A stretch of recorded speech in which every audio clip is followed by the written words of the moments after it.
Hi everyone, today we're going to be customizing the colors and fonts on your website. So the first thing you're going to want to do is go over to the Customize Themes section on the dashboard page. And once that loads up, you're going to want to head down to the Colors and Fonts section. And then you'll see three columns. We have brand colors, color options, and font options. The one you're going to select first is brand colors.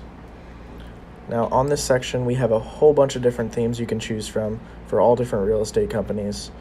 You can go ahead and select any one you like. We're going to select this one. And as you can see, it changed all the themes on the page.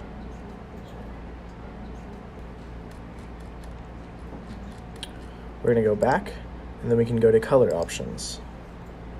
Now on this, you can customize a whole section of color, like so.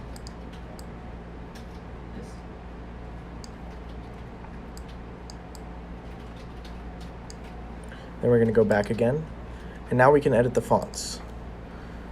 So for this one, you have titles font and content font. Now you're going to want to choose a bolder, more loud font for titles. So let's go ahead and choose Anton.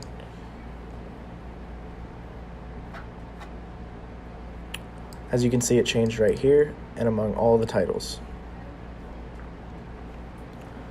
Now for content, since it's going to be a lot more content that is red, you're going to want something that reads really easily, like Railway.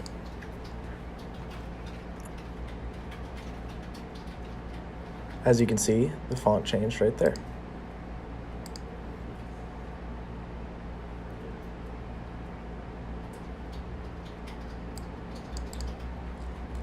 And that's how you use colors and fonts to change your website.